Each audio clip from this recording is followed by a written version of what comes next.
Hey guys and welcome back to my channel जहां आपको मिलता है सिर्फ और सिर्फ एंटरटेनमेंट। और आज मैं लाया हूँ डेथ ऑफ डॉक्टर स्ट्रेंज का 5th एंड फाइनल एपिसोड। तो अब तक आपने देखा कि किसी ने डॉक्टर स्ट्रेंज की हत्या की है, लेकिन डॉक्टर स्ट्रेंज ने अपनी आत्मा का एक हिस्सा अलग करके रखा था, जिसके कारण डॉक्टर स्ट्रेंज की मौत के बाद वो आत्मा का हिस्सा लौट आया ताकि वो डॉक्टर स्ट्रेंज के कातिल को ढूंढ सके।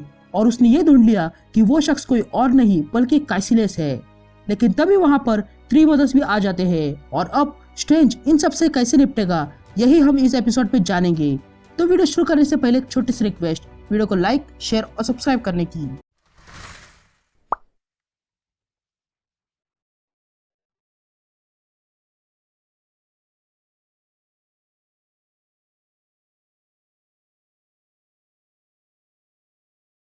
तो एपिसोड की शुरुआत में हम डॉक्टर स्ट्रेंज और काइसिलेस को एक दूसरे से लड़ते हुए देखते हैं। तभी डॉक्टर स्ट्रेंज कहता है कि थ्री मदर्स और उनका बच्चा यहाँ आ चुके हैं। तभी एगमॉन चुपके से उठता है और वहां से भागने की कोशिश करता है, लेकिन तभी स्ट्रेंज एगमॉन से कहता है कि वो यहाँ से नहीं जा सकता है। इनफैक्ट यहाँ से कोई भी भाग नहीं सकता है, उन सबको यहाँ रहकर किसी भी हाल में लड़ना होगा। तभी टिबेरो अपनी पावर्स को यूज करता है, लेकिन वो देखता है कि उसकी कोई पावर्स चल नहीं रही थी। तभी वो जोर से चिल्लाते हुए स्ट्रेंज से पूछता है कि उसने क्या किया है। तभी स्ट्रेंज कहता है कि ये उसका ही प्लान था ताकि अगर यहाँ से कोई भागने की कोशिश करे तो वो ये ना कर पाए, और इसीलिए उसने वॉन्ग से कहा था कि ऐसा मंत्र पड़े जिससे कि यहाँ खड़े सारे लोगों की टेलीपोर्टेशन पावर खत्म हो जाए। तभी टिबेरो कहता है कि स्ट्रेंज झूठ बोल रहा है क्योंकि ऐसा करना एक आदमी का काम नहीं है। जिस पर स्ट्रेंज कहता है, हाँ मैं जानता हूँ कि ये एक आदमी के बस का नहीं है, इसीलिए मैंने अर्थ के सारे सॉर्सरर से कहा था कि ये मंत्र पढ़े और तब ये काम आया। तभी हम देखते हैं कि वॉन्ग और बाकी सारे सॉर्सरर वो स्पेल पढ़ रहे थे। तभी काइसिलेस स्ट्रेंज पे अटैक करता है और कहता है तुम कुछ भूल रहे हो। तभी स्ट्रेंज काइसिलेस से कहता है, हाँ मैं जानता हूँ तुम्हारी इतनी सारी पावर्स छीनने के बाद तुम पागल से हो गए हो और इसीलिए मैं तुम्हारे मैजिक को पढ़ सकता हूँ। जिस पर काइसिलेस कहता है तुम्हें लगता है कि मैं पागल हूँ। लेकिन तभी स्ट्रेंज कुछ मंत्र पढ़ने लगता है। तभी काइसिलेस डॉक्टर स्ट्रेंज को नीचे गिराता है और कहता है ये क्या कोई स्पेल था? तुम भूल गए कि मैं इन सारे स्पेल से सुरक्षित हूँ और तुम मेरा कुछ नहीं बिगाड़ सकते हो।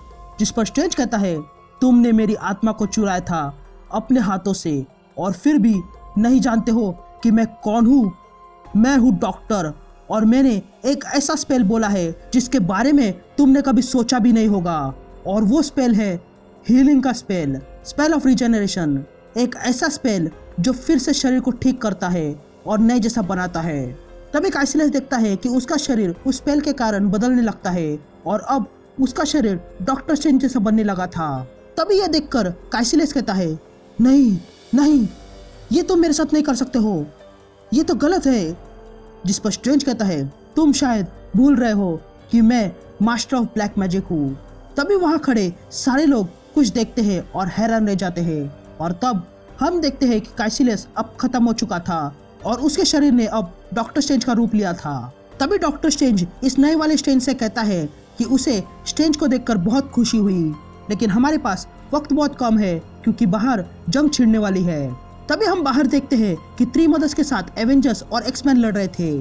तभी हमें स्ट्रेंज की आवाज सुनाई देती है जो कहता है मेरे यंगर सेल्फ ने एक जंग छिड़ दी है और उसके कहने पर एक्समैन और एवेंजर्स यहाँ लड़ने आए हैं और वॉरलॉर्ड्स के पास भी अब कोई चॉइस बची नहीं है लड़ने के अलावा। यहाँ अंदर डॉक्टर स्ट्रेंज नए बने हुए स्ट्रेंज से कहता है क्या हम एक दूसरे को जानते हैं? जिस पर दूसरा स्ट्रेंज पहले से कहता है नहीं। तभी स्ट्रेंज दूसरे स्ट्रेंज से कहता है याद रखना, कोई गलती मत करना। मैं जानता हूँ कि मैं इस लड़ाई में बच नहीं सकता हूँ, लेकिन मैंने तुम्हारे मर्डर मिस्ट्री को सॉल्व कर दिया है और जो हुआ था उसे भी ठीक किया, लेकिन अभी मुझे तुम्हारी मदद चाहिए। तभी हम देखते हैं कि दोनों स्ट्रेंज क्लिया, मोर्डो, मैजिक और वॉरलॉर्ड्स लड़ने के लिए तैयार थे। यहाँ एवेंजर्स और एक्समैन मिलकर लड़ रहे थे। तभी हमें स्ट्रेंज की आवाज सुनाई देती है जो कहता है मैं फिर से जिंदा हुआ और मैं ये भी जानता हूँ कि मेरे यंगर सेल्फ ने ये सब कुछ करने के बदले उसे कीमत चुकानी पड़ी होगी। तभी हम देखते हैं कि थ्री मदर्स सारे एवेंजर्स और एक्समैन पर भारी पड़ने लगे थे। तभी स्ट्रेंज कहता है यहाँ पर ह्यूमंस, म्यूटेंट्स और गॉड्स सारे लड़ने आए हैं एक दुश्मन से जिन्हें वो कभी जीत नहीं सकते। लेकिन फिर भी वो यहाँ लड़ने आए हैं क्योंकि वो हीरोज है। एवेंजर्स अब तक बहुत से परेशानी से लड़ चुके हैं और एक्समैन तो सालों से लड़ते आ रहे हैं और वे लोग ही महान योद्धा है जिन्हें बुलाया जा सकता है। तभी हम देखते हैं कि थ्री मदर्स और उसके बेटे के सामने ये सारे हीरोज कुछ भी नहीं कर पा रहे थे। तभी वहां पर नया वाला स्ट्रेंज, क्लिया, एगमोन, टिबेरो और मैजिक अपनी पावर्स को एक करते हैं और उनकी पावर से थ्री मदर्स को तकलीफ होने लगी थी और वो अपने बेटे से कहते हैं कि आगे बढ़े और इन सबको खत्म करे। तभी उसके सामने पुराना वाला स्ट्रेंज आ जाता है और कहता है कि उसे स्ट्रेंज का सामना करना होगा, लेकिन वो बच्चा स्ट्रेंज को पकड़कर उसे निगल लेता है। लेकिन अंदर उस बच्चे के पेट में जाते ही स्ट्रेंज जाग जाता है और कहता है प्लान कामयाब हो गया है, क्योंकि अगर मैं फिजिकल फॉर्म में आ जाता तो कुछ काम का नहीं था, इसीलिए मैं आत्मा के रूप में आया, इसलिए उसने मुझे निगल लिया और अब मैं उसके पेट में हूँ जहाँ उसकी सारी ताकतें हैं और ये सब ठीक गैसोलीन की तरह है जो आग की राह देख रही है। यहाँ बाहर स्ट्रेंज स्पेल को बनाए रखता है तो वही थ्री मदर्स का बच्चा तड़पने लगता है क्योंकि अंदर से स्ट्रेंज उसे खत्म कर रहा था। तभी बाहर स्ट्रेंज कहता है कि तैयार हो जाओ क्योंकि वो बच्चा फटने वाला है और जब वो फटेगा तब उस बच्चे को और थ्री मदर्स को यहाँ से दूर फेंक देगा। यह कहते ही वो बच्चा फट जाता है और उसी के साथ थ्री मदर्स को भी किसी और डायमेंशन में फेंक देता है। अब सब कुछ शांत हो चुका था और डॉक्टर स्ट्रेंज क्लिया से मिलने आता है और क्लिया से कहता है कि वो बहुत ही गलत था, उसने खुद से उसे दूर रखा, जिस पर क्लिया कहती है कि वो उसे ऐसी गलती दोबारा करने नहीं देगी। तभी स्ट्रेंज कहता है कि वो मौत से कभी भाग नहीं सकता है और वो उसे वापस लेकर जाएगी, लेकिन अब तुम्हें ही काम आगे बढ़ाना होगा और अब मैं जा रहा हूँ। ये कहते ही डॉक्टर स्ट्रेंज गायब हो जाता है और क्लिया के पास उसका क्लोक और आई ऑफ एगोमेटो ही रह जाता है, जो ये हिंट करता है कि आगे जाके क्लिया अब सॉर्सरर सुप्रीम बनेगी और यही ये कहानी खत्म हो जाती है।